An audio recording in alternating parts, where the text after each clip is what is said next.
amazing. Oh. Oh.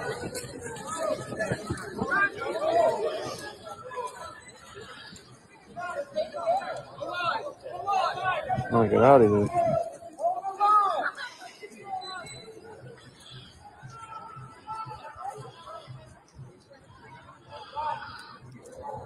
Where the fuck am I gonna leave?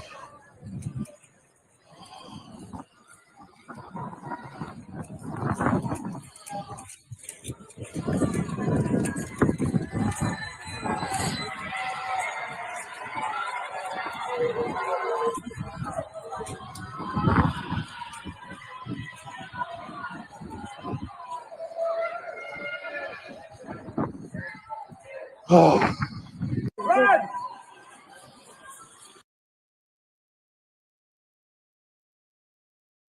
University norms by inviting a SWAT team. Voicing outrage and a feeling of betrayal by their schools for calling the police on them. We, your students, will never, ever forgive you. They sought to criminalize our dissent, to drown out our voices with baseless accusations of anti-Semitism. Shame. But let it be known, we will not be silenced. Pulled on me multiple times by law enforcement simply for being a black man in America. And now I see guns being drawn on peaceful protesters at Columbia University. When I was 11 years old, I was a victim of police brutality simply for being black in America. And now I see that brutality being inflicted on peaceful protesters. Outside agitators by politicians nobody remembers the name of today. We were the conscience of this nation when we opposed the Vietnam War and racism back in 1968 and 1969 and 1970. The Vietnam War stopped because the people opposed it, and the people who led that were students. And the students who led that were here at Columbia and at Berkeley and a few other campuses on this fair Turtle Island. Students have been on the right side of history at Columbia and at other universities ever since the 1960s. We today, Today, I was contacted early by Governor Hochul's chief of staff, Stacy Lynch. She reached out to see if I could assist in getting the students on the line. She was working with getting the university on the line to restart negotiations to really avert calls they were getting to send in the National Guard. They also wanted to avoid the kind of police raid that happened last night. And so it was literally like an episode of 24. We spent all day yesterday trying to bring something together. As late as 8:30 last night, there was a plan for myself, the governor's chief of staff, Ms. Lynch, and a city government official to enter the campus, to speak with the students in Hamilton Hall, or not exactly in the hall, but just outside of it. They were going to be given safe passage to talk to us. A university official then agreed to meet with us after. While I was en route listening over the phone, there were 3 breach commands given by the police, followed by at least 3 stand down commands by a civilian official. Just before we could get to the campus after reaching this agreement, the police, for whatever reason, just could not hold. I'm still not clear. I'm looking to find out who gave the order. But as we were about to enter the campus, it was breached and everything was off. This could have been avoided. Welcome to the National Newspaper Publishers Association's Let It Be Known. And wow, the out of control situation, not just at Columbia, but Columbia is certainly what happened there is just mind boggling, as you've seen and heard more and more. This is a disaster for the Biden-Harris administration. It's a disaster for these folks these young students who have, as you heard in that clip, historically have been able to exercise their First Amendment rights. And it's certainly a disaster for Mayor Eric Adams, regardless of the outside agitators that they continue to talk about, which might be. This is a disaster. And yet, more and more arrests, cancellations of uh, classes, even exams at colleges across the nation. One of the things that also is going on is that in Palestine, students there along the Gaza Strip have sent big thank yous to the demonstrators here, saying that we're glad, we're pleased, we're happy that you haven't forgotten us. And this, to see students be, to see law enforcement and more precisely, they come in as if they are on a battlefield, out in war, out in a foreign country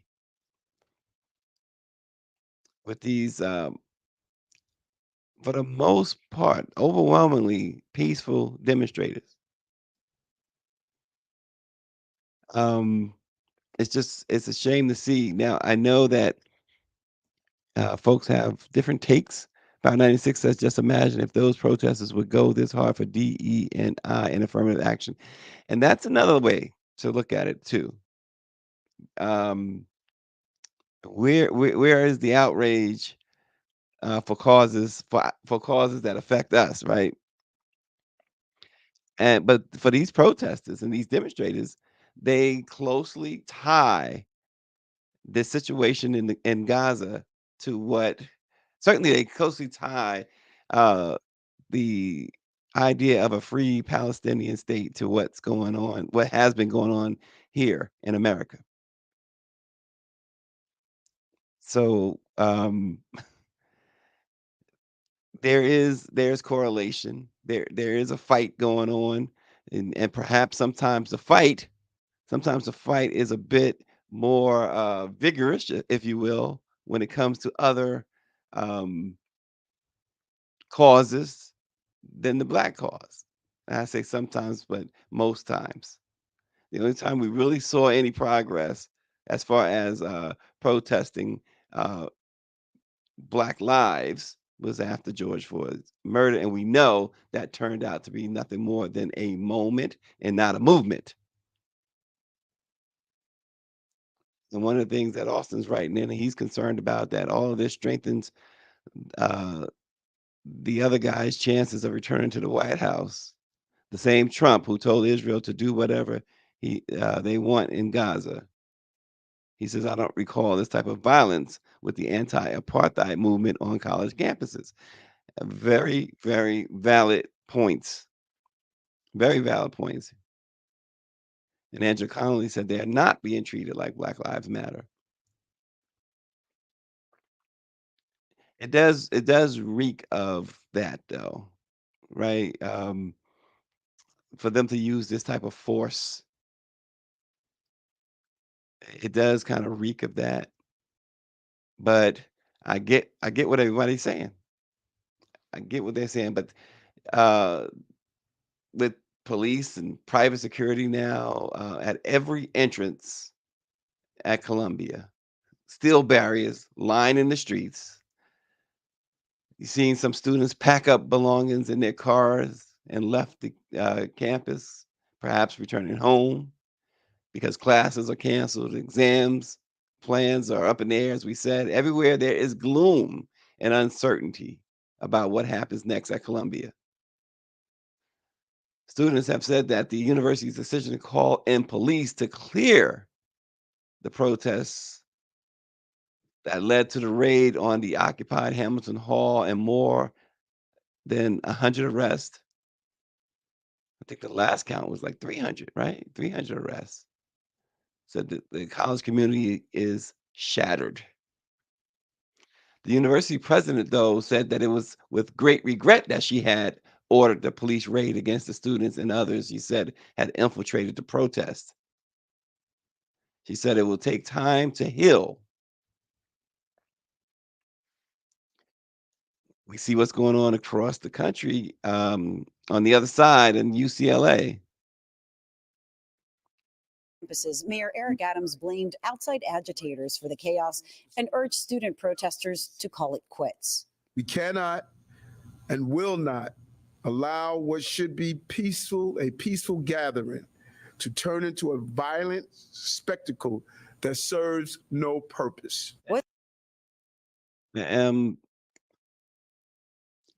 I'm seeing Mike V is saying that when the Proud Boys and the Patriot Front, the Oath Keepers, were harassing Black folks during the last administration, all those terrorist threats on HBCU campus, you didn't see this response. Again, 100%. 100%. We talk about it a lot, Mike V, on this program. When it comes, we know black and white. Some of the things we'll talk about this morning is a huge difference. And this is why you kind of get a little unnerved. I'm gonna use this as an example because I don't want to sound overly biased on someone because everyone knows how huge of a Rihanna fan I am. But it was a little disturbing that I didn't recall Rihanna taking part in any type of demonstrations when it came to black causes. But she was front and center walking the streets of Manhattan in a protest march for Stop Asian Hate. And so this is why black folks and Latino folks have to realize that sometimes not sometimes, oftentimes we are strictly on our own. David Youngblood says, I'm confident these people will eventually be credited for the change that will inevitably happen as a result of these protests, the change being a Palestinian state. Yeah, you got to figure that before the election, maybe even if they're smart, before the Democratic National Convention, that the Biden administration, and I'm not dumping this on Biden as most people have. I'm just saying that the consequences, this is how, unfortunately, how many view it that this is going to fall on them. And it is. But the fact is, folks believe that he should be stronger in his calls for ceasefire. And not only that, why send the aid? Why send the foreign aid, any foreign aid, if it did not?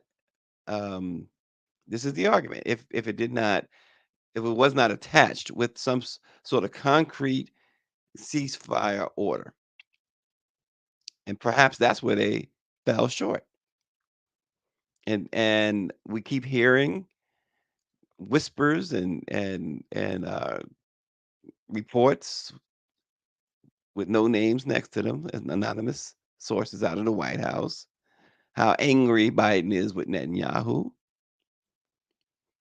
But I believe that before the election, going back to David Youngblood's point about what these students may accomplish, I believe that before the election, that this administration will be forced to do something extremely drastic that they don't want to do, and that is to totally denounce Netanyahu and to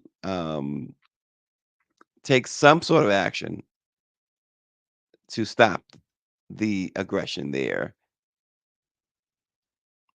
because this situation, eradicate all terrorist groups, Hamas included, but the idea of Palestine being punished the way they are and not being as they see it, a free state, it has been ridiculous forever.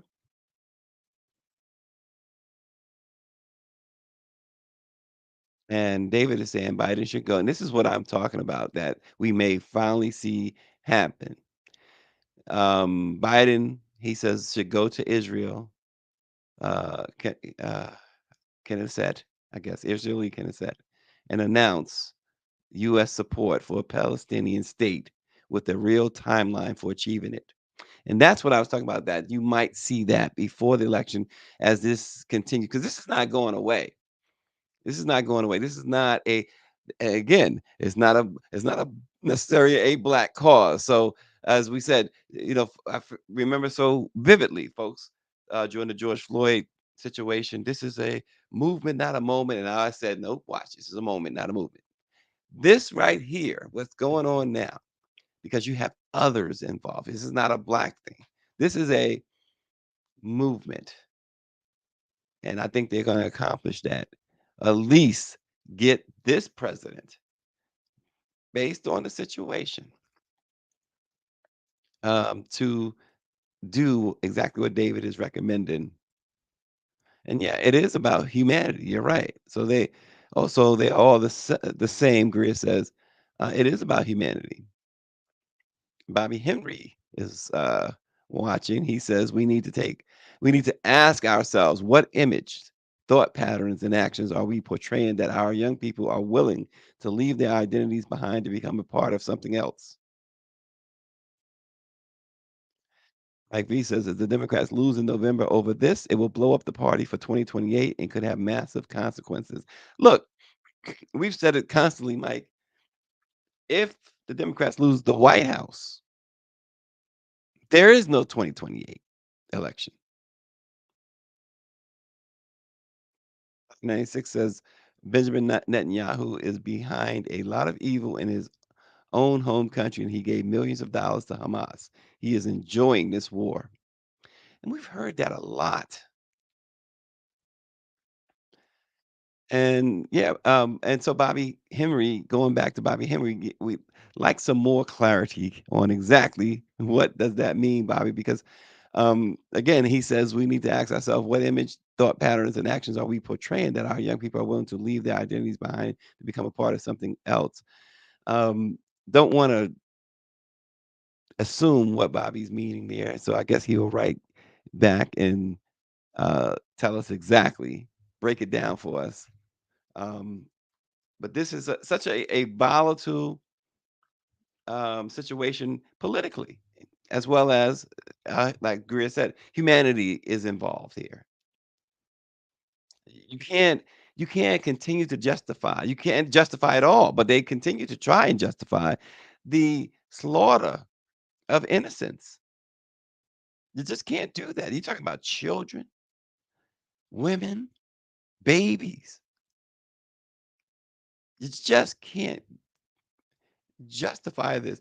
And it's how many Geneva Convention rules and laws and that they've broken. You have to start looking at that. When will they start looking at that? David Youngblood says Netanyahu built Hamas as a divide and conquer tactic to forever keep Palestinians from having a state of their own. And why does Netanyahu continue to wield such influence, I guess, over American presidents? Why are they seemingly afraid? It's almost like, I hate to say it, but it's almost like the Republican Party and Trump. Those guys and women are afraid of Trump. One person. And it seems that every American president that has had to deal with a Netanyahu or his ilk shrieks, shrieks back. Mike V says the Move movement in 1986 in Philly was bombed just like Palestinians, and there was no outcry back then either. And so if feeds into again, Mike V, right? This is, and we've talked about this. I know you have watched and heard us talk about this a lot when it comes to people like us. I mean, we are. We talked yesterday about the pushback even the president of Portugal got. They said he committed treason basically for apologizing for that country's role in the transatlantic slave trade and for suggesting reparations to Africans. We get lost in the sauce easily, and sometimes we jump in there, and people who are a part of our community jump in there and stir the pot the other way, and they willing to jump in and sacrifice themselves for stop Asian hate, stop this or that. But where are the allies? Why aren't you up in arms? Where are the allies for the fact that we still don't have a George Floyd Justice and Policing Act? The fact that we still don't have a lot of, they're taking rights. Forget about what we don't have. They're taking away the ones we did have. Uh, we've seen in the last couple of years, DE&I get crushed, affirmative action taken out, Black women, um, Fearless Fund can't support Black women. Black women are not allowed to support Black women according to the courts. They have to include white women. It is pretty amazing. Um, Power 96, I see the U.S. House has recently voted to pass an anti-Semitism awareness bill. It took over 100 years for an anti-lynching bill to pass. And there you go, because the Stop Asian Hate bill passed.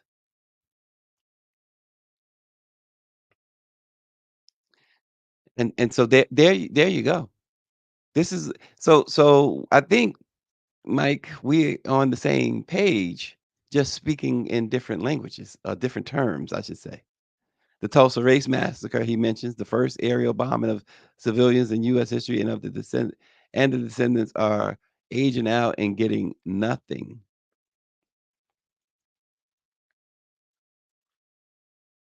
Yep. And yet, when we talk about something like reparations, it always has to be that's higher. Let's pass a bill to have a study. What's the study for? Enough has been done. Just repair. It's you see the building had burned down and collapsed a long time ago. You either build a new house or you don't.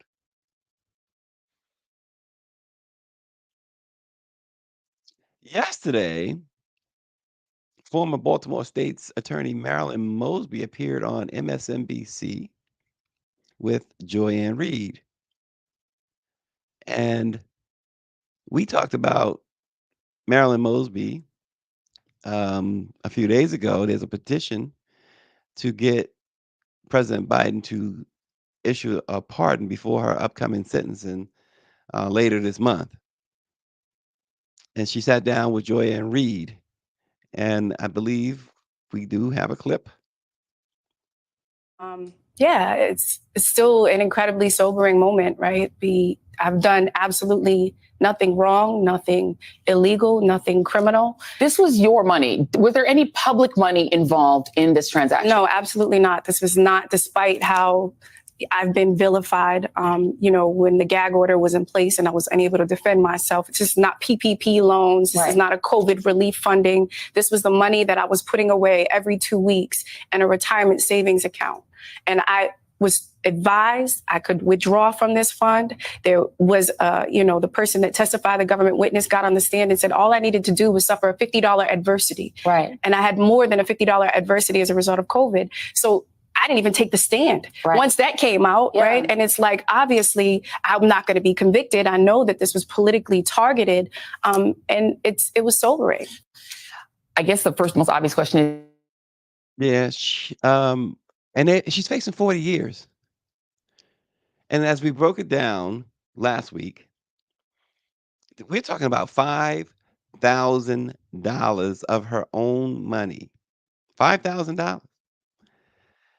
Um, the argument, the perjury conviction was they're claiming that she said it was her money or that her husband gave her the $5,000 when supposedly it went this way. She put $5,000 in an account. Essentially, her husband withdrew it and gave it to her. Somehow that makes it illegal. Somehow that makes her a perjurer. Uh, somehow that amounts to 40 years in prison. And you have, once again, a twice impeached, 4 times indicted, sexually assaulter, the jury found to be a sexually assaulter, guy who was found to have defrauded New York out of $400 million.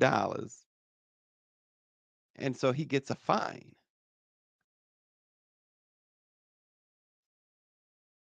And they're talking about $5,000 that they didn't like how she transferred this $5,000. And remember the house. This was about buying a house in Florida, property in Florida for $420,000.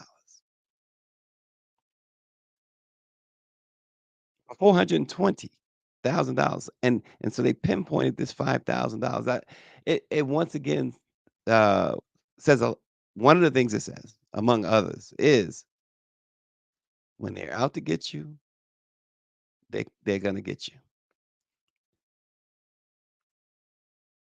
David Youngblood says we all need to sign the petition demanding Biden pardon her prior to her sentencing. I think they've far exceeded now. They're 3,000. They wanted 3,000 signatures. I don't know why they picked that number, but they far exceeded it, which is a great thing. But when I hear folks, journalists included, say, "Oh, this is a waste of time. Oh, why they trying Trump on stuff like this?" Because he broke the law. That's why they're trying him. But there is no outcry. Going back, Mike V,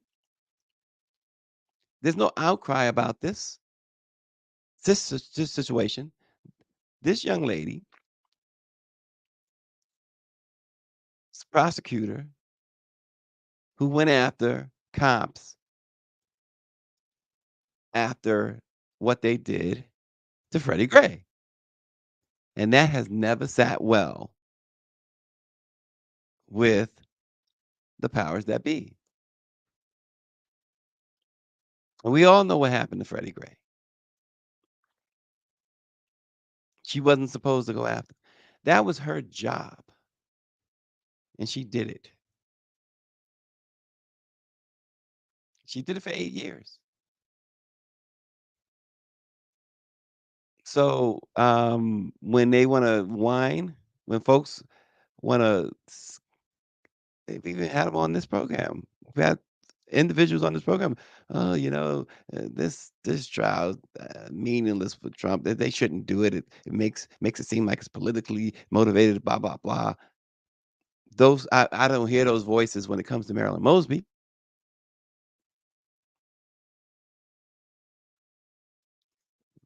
So get your stuff together, folks. Bobby Henry, I guess he's gonna explain. He says incidents impacting blacks didn't witness solidarity from others, resulting in fewer protests at HBCUs addressing black issues. Black students and celebrities were not as vocal about human concerns. 100%, Bobby Henry is what I'm saying. That is 100%. I'm pretty tired of black celebrities and their lack of uh, awareness of stuff. Pretty tired of them. We talk about them. I talk about them because they're the very ones. They're the very ones who um, who are the most egregious in being Uncle Toms and et cetera, et cetera. They got theirs, so they think. Which takes me to this. Which takes me to, and y'all all know this. Y'all, everybody knows this, but I'm gonna quote it anyway. So you have two types of Negro, the old type and the new type. Most of you know the old type. When you read about him in history during slavery, he was called Uncle Tom. He was the house Negro. And during slavery, you had two Negroes. You had the house Negro and the field Negro. So now you have a 20th century type of house Negro, a 20th century Uncle Tom. He's just as much as an Uncle Tom today as Uncle Tom was 100, 200 years ago. Only he's a modern Uncle Tom. That Uncle Tom wore a handkerchief around his head. This Uncle Tom wears a top hat. He's sharp. He dresses just like you do. He speaks the same phraseology, the same language. He tries to speak it better than you. So this is the 20th century Negro. Whenever you say you, the personal pronoun in the singular or in the plural, he uses it right along with you. When you say you're in trouble, he says, yes, we're in trouble. Why do I say that? None other than the aforementioned Stephen A. Smith. And it's so refreshing to see former athletes like Matt Barnes and others, Jalen Rose and others, finally come for this walking minstrel show. So we all know what he said about Trump and black folks, which is so egregious. The NBA playoffs are going on, as you well know, as I suffer with the Knicks. Um, Russell Westbrook, who has taken uh, so many hits from the media. He is Russell Westbrook. Just a few years ago, was one of basketball's biggest stars from his time with the Oklahoma City Thunder. I mean, this guy was he was unstoppable. He's fallen into some, he's getting older. Career is winding down. So now he comes off the bench and doesn't complain about it. He does his job. But during the playoffs against the Dallas Mavericks, there was an incident in which he appeared to throw an elbow at another player. And so journalists cover these things. Sportscasters cover these things. Sportscasters at ESPN, we're going to get to specifically ESPN. It is their job to talk about it, and you know what? Talk about it call it how they see it. Stephen A. Smith, the modern day house Negro. Stephen A. Smith goes in, he should be suspended, et cetera, et cetera. But that's fine. As a sports journalist, as a sports commentator, he has every right to that opinion. What he does next is unfathomable, unthinkable. And he talks about it on air.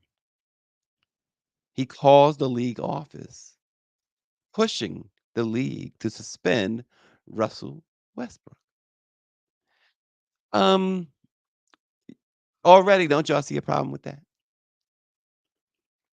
Already, he's crossed the line. See, Stephen A. Smith, and I know we got some clips. Maybe I let Greer play the clips of these other guys talking about it. But Stephen A. Smith has really, a long time ago, I guess, lost his way, to be polite about it. But to suggest, to call the league and push for this man to be suspended is really just as low as you can go. Again, we said about his other stuff, he should be fired. ESPN should be ashamed of itself that its journalists would even admit publicly that he did something like this. But here's the thing with Stephen A. You know, he has guys who he would never say it about LeBron James. He would never call the league office on a LeBron James. There are black athletes. He never goes after white athletes. Never. Name one. Somebody show me a time he went after a white athlete. Name one time. He hated and hates Kyrie Irving. And the bottom line is, that's his MO. If you don't have a relationship with him, he tries to, because he has that ESPN machine behind him.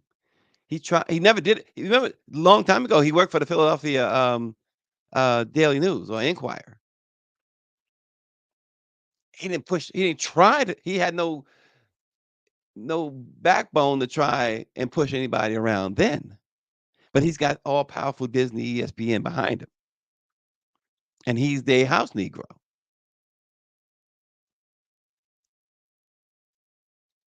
And so he feels like he can do this stuff with impunity. And no, Stephen A. has never called Brett Favre out for that scandal in Mississippi. And yes, as Power 96, he called the boss. Wow, I think she's going to play that the clip. league office to see why Russell Westbrook was suspended.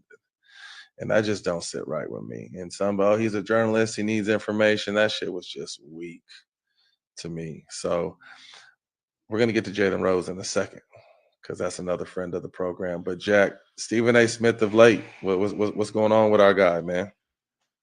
One, the reason why my main problem with a lot of people, and especially with Stephen A. when he say stuff like this, Matt, if you was on a corner with 10 brothers in your neighborhood, you wouldn't have said that. You wouldn't have had the balls to say black people relate to Trump. You wouldn't have said that in front of your people, in a room full of your people. You said that on TV because you're comfortable there, and that's the narrative that they want you to pay, because somebody probably told you to say that. Bro, I'm not the most intelligent person, but I told you I'm first team common sense. That's why you say these things on TV. So that's why people look at you funny and don't give you the respect. Everything that me and Matt will say on here, we'll say in any barbershop, on any corner, in front of any setting, in front of anybody, because that's how we truly feel. Nobody's telling us to certain things. So that was the weakest thing. And on the second thing, Matt, you don't work for the league. What make you think you got the power to call and get somebody suspended? So you opening more doors to thinking now, okay, the times where you done went on TV and spoke bad about me and other players, you called and put your vote in to get people suspended. That's what you saying? Like that's crazy that you would openly say that. And hold on, my little brother, I love you to death, but you agree with that, Perk, and you a player. You know better than that. Just imagine if you was playing and he called the league when you got into it with somebody, Serge Ibaka or somebody, and they saying that, and he called and saying, well, I think Perk needs to be suspended, taking money out your pocket and your family. That's crazy, dog. That's the weakest thing he could have ever said on TV, Matt. Weak. Shows he's a weak man. That was Stephen A. Jackson and Matt Barnes. Stephen Jackson and Matt Barnes. Matt Barnes was the lighter skinned gentleman. Both former NBA stars. I love the line that Stephen Jackson said, I may not be the most intelligent. I am not the most intelligent. He says, but I am first team common sense. Love that line. And Perk is Kendrick Perkins. And I was surprised too at Kendrick Perkins defending. I'm surprised anybody defending Stephen A. Smith, but especially Perkins. Stephen Jackson alluded to. Jalen Rose also lit Stephen A. up on Twitter as well. love Jalen Rose anyway, and so that was refreshing. But it's just insane. It is absolutely insane that this guy would do what he did. And as Steven Jackson said, you want to take food out of his family's mouth because you suspended couple of things. One, you lose if you're suspended a game, it's a day of pay. Suspended a week, it's a week of pay. I know these guys make a lot of money. You suspend it, you lose, your team then goes on to lose in the playoffs. You can't advance to the next round. That's more money lost. But anybody he doesn't like, or anybody who refuses to be one of his sources, this is what Stephen A. Smith does. Anybody black, let's be more specific about it. And I don't know if in the longer clip they went in on, he on Fox News. Why do you think he on Fox News? He goes on Fox News. That's what he does. But this guy, something, is in the playoffs, star players, someone like Russ who's taken so much bullshit from the media to begin with, he's out there and playing his role on that team. He went from superstar to now he's out there being the whole plugger, the dirty guy, the shit that doesn't always show up on the stat sheet. That's his roles now, and he's adapted to that role. So for him to kind of go over there and do that and make that call, that shit just didn't sit well. And again, I mean, Stephen A. is our brother. And Jack, I think that's why this era is so dope, I feel like, in media, because he used to just be able to say that and let the shit ride. And no one could say nothing to him because no one else had platforms. And again, we got a lot of love for Stephen A. Smith. We don't fuck with Whitlock, but I got a lot of love for Stephen A. I fuck with Stephen A. But sometimes he says some shit that's just like, come on, bro. You well, Matt, and that's your boy. I come from under the old law. You know what I'm saying? Like, it's people that I grew up with that came out of jail that I know that snitching that I ain't fucking with. He is. And again, respect there to Steven Jackson, who, even though his partner saying, that's Steven is his boy or whatever. And kudos for Matt, because if that's your boy and you going in on, that's what friends are for. But Steven Jackson was like, that's your boy. I'm from the old school. And he is. But Stephen A. Smith is exactly that, Power 96. He's a better dressed Jason Whitlock. Perhaps a better spoken Jason Whitlock. But that's not saying a whole lot.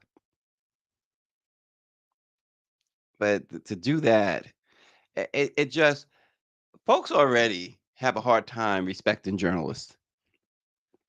Now he's got folks in the game that he could, because believe it, they're not the only ones.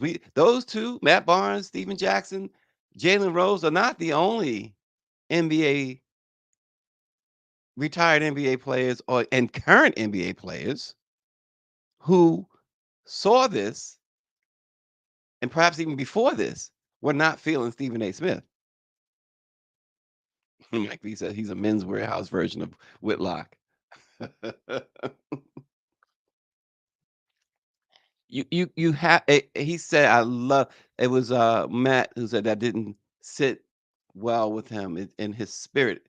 How could it when you have somebody actively doing something like this, and because of the platform? And I love what they said to, and again, I think it was Matt Barnes who said the good thing is that now you have folks like him who have platforms in which they can hit back, where they didn't have that before. Bobby says, thank you all for confronting those who are supposed to be a representative of our culture, who have lost their way and need to be slapped back into reality. And that is exactly, Bobby Henry, what we should do. That's exactly what we should. And it's nice to know that the chair of the NMPA supports that. Because that's what is needed at times. Come on, how many of us went through our childhood and not get spanked, not get the belt, or worse? And how many of us, when we look back on it,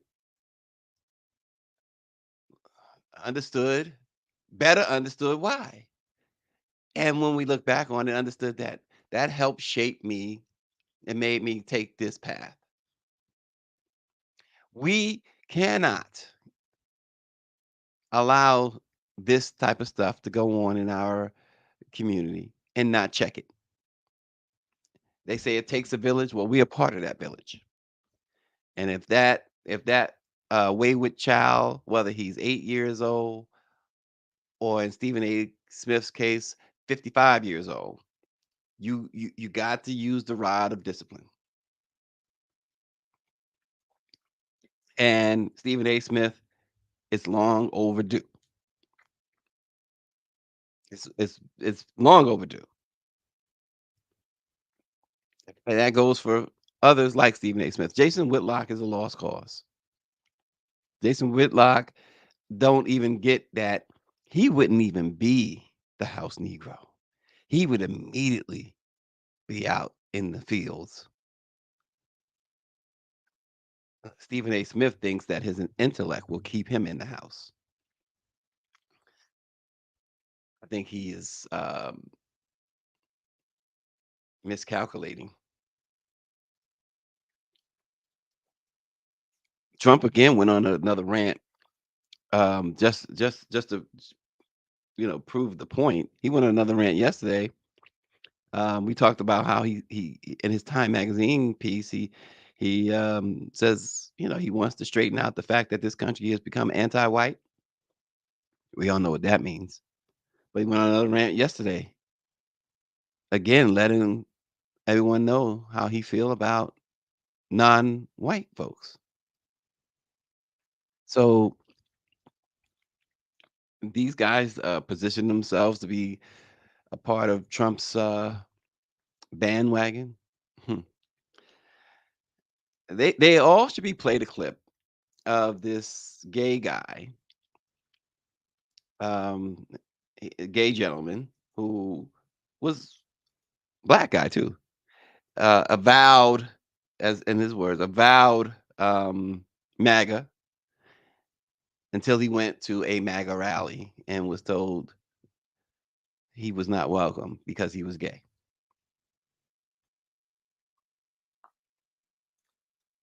It's a lot of people who, for some reason, those idiots carrying blacks for Trump signs and the N-word for Trump signs, they'll learn. They will learn. And just like parents, you don't want your children to learn the hard way, but like the family structure, some of them have to learn the hard way. And that's the moral of that story. Could Hakeem Jeffries become the Speaker of the House this month? With New York State Senator Tim Kennedy winning a vacant House seat, the GOP control in Congress is now down to just one seat. One seat. Now, granted, in a couple of months, there will be special elections for the 5 vacant seats that are currently in the U.S. House. But that's not until, I think the earliest is June, mid-June. And so why do we say that Jeffries, or ask the question that could Jeffries become Speaker of the House this month? Well, none other than MAGA Marjorie Taylor Greene has triggered that clause that Kevin McCarthy first agreed to become Speaker that allows one member to call for a vote to oust the Speaker. That triggers a vote. She set up a vote that will take place next week, unless she somehow. I think they got to go forward with it now, and she's doubled down anyway. She says she wants the votes to come in. But the point is this: Hakeem Jeffries has come out and said that the Democrats will wholeheartedly support Speaker Johnson, Mike Johnson, in any attempt to um, remove him. And say, okay, they're going to support him, meaning this. But keep in mind, there's a one vote now difference, one seat difference. It means this. You remember all those votes that they took for McCarthy, the 15 rounds, and every single Democrat voted for Hakeem Jeffries.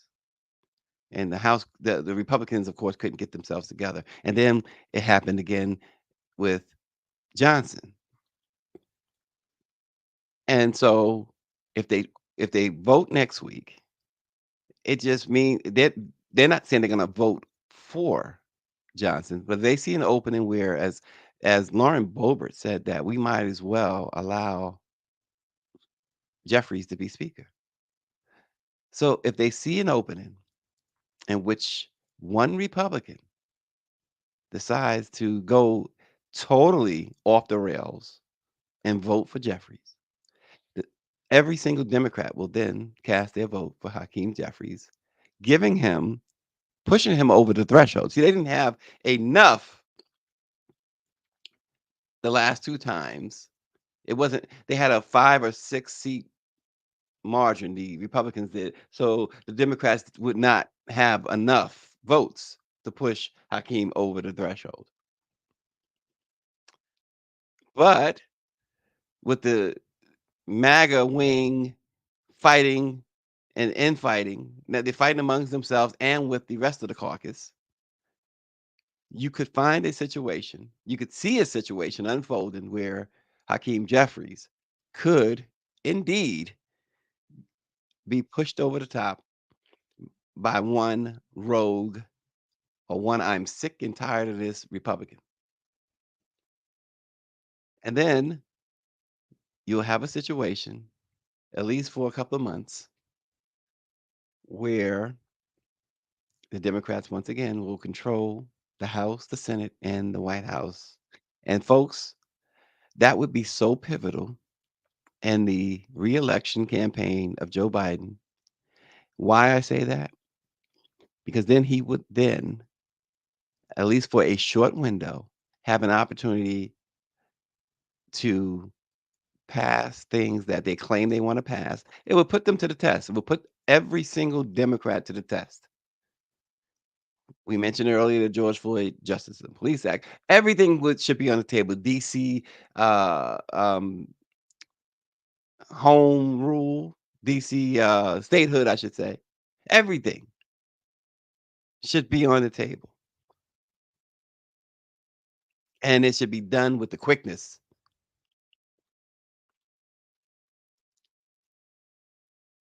Power 96 says, if the Democrats save MAGA Billy Mike next week, I need answers. Mike is an election denier. He doesn't care about the border deal or any other BS promises. No, I think the strategy, again, is to say that they're simply not going to let the House go into chaos these last few months. So if he has enough Republican support, Mike Johnson, the Democrats are basically saying they're not going to stand in his way.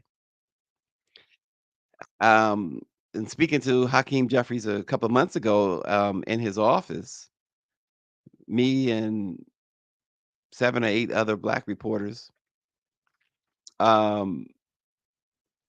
he said that Kevin McCarthy signed his own death warrant, if you will,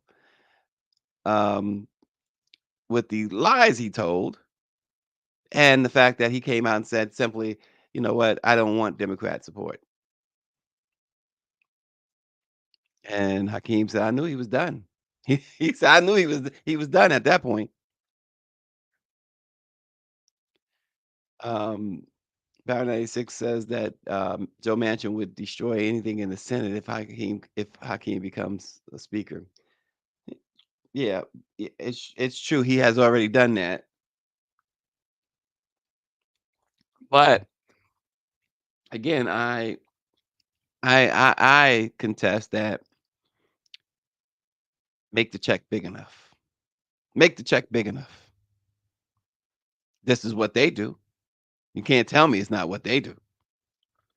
The other side, that is make the check big enough. The man's already said he's not running again. So make the check big enough. The U.S. Commission on the Social Status of Black Men and Boys announced the release of its 2023 annual report, as well as the launch of its new website, CSSBMB.gov. The mission of CSSBMB, which was established in 2020, is to elevate Black men and boys by examining social disparities, issuing policy recommendations, and crafting legislation to Congress, the White House, and federal agencies for actionable implementation. The latest report highlighted 5 key areas that affect the lives of Black men and boys: education, housing, health, labor, and employment, and justice and civil rights. And on that note, throughout 2023, the commission held a series of meetings and events that delved into these topics. And they found, of course, no surprise, disparities in juvenile justice, where Black youth were processed in the system at least twice that of all others. Black children were much more likely to be referred to the juvenile justice system than white children when the circumstances were similar.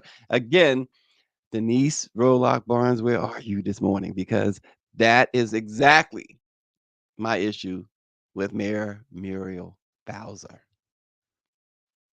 The study found that the disproportionate representation of Black men and youth involved in the criminal justice system leads to disparate impacts of collateral consequences that continually punish Black males long after they have served their incarceration time. And of course, the latest data from the Bureau of Justice Statistics show that Black people were 5 times as likely as white people to be incarcerated. And remember, Black people make up 13.5% of the US population. Whites make up almost 59%. And we already talked about the wage gap. In addition to the higher rate of unemployment, Black men are negatively impacted from lower median wages than the general population. The Census Bureau released a report last year discussing that in 2022, the median weekly earnings for Black males were $991. And this was a 16.7% below median earnings for the total population. The median annual earnings for Black males was $22,499. 23% below the median earnings for the total male population. Black men have so many obstacles. 17.1% of Black males are considered to earn below the poverty level.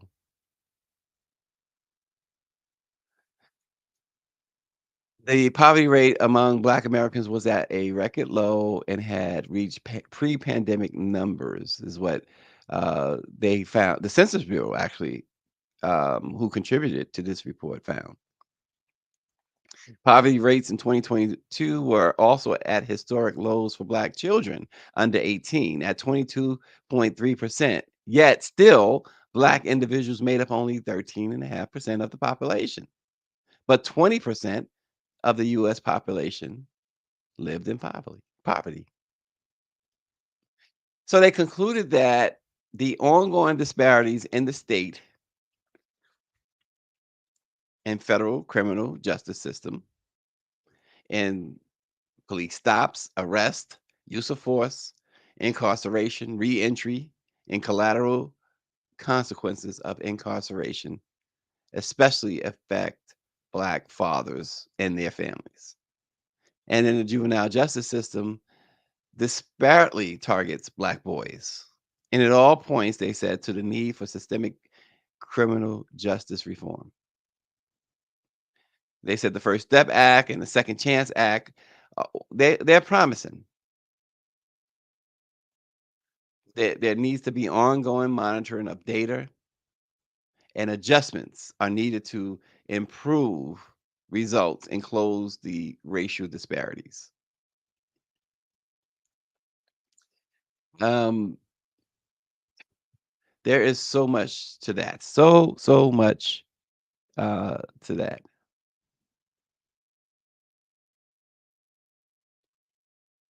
Frederica Wilson, yes, in fact, I have,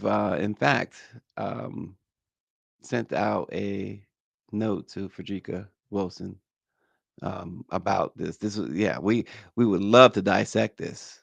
Mike, yes, absolutely. And finally, this morning, after release of a women's wear collection for Divine Nine sororities in 2022, Macy's is unveiling a menswear collection similarly inspired by Divine Nine fraternities. They're honoring the MPHC organizations like Alpha Phi Alpha, Kappa Alpha Psi, Omega Psi Phi, Phi Beta Sigma, you know them all, Phi Beta fraternity. Well, the collection includes apparel showcasing each fraternity's unique colors, from purple and gold polos to black and gold cardigans. The collection's assortment of sport coats, hats, blazers, dress shirts, and accessories were reportedly designed to give members a variety of options to wear at both Greek and non-Greek affiliated events. Macy's is this stuff was designed by a Black designer, by the way, Monty Holland. So, it's pretty cool that they have a specific design for the Divine Nine. Good for Macy's, but great for this designer. Congratulations to Monty Holland, the designer who put all this together. To create, as they say, a brighter future with bold representations for all. That is pretty cool. I love the colors. They pop. Look at that. Nice. Very nice. Power nice. Here we go with the fraternity. He goes Alpha. You mean Alpha because the rest are Boy Scouts groups. You see, and Bobby's watching. You know, Bobby's a proud. What is he? I know he's one of those fraternities that he talks about. I think is he Omega? You guys are too much with your fraternities. But good job by Macy's. Good job by Mr. Holland there, and I'm sure that the Divine Nine will really enjoy outfitting themselves with these great designs. Thanks again for watching. Continue to encourage others to subscribe to our YouTube page. Let them know that the cost of that is everyone's favorite cost. Free. It's free to hit the subscribe button and share your thoughts. And we'll be back with the Friday edition of Let It Be Known. Thanks for watching.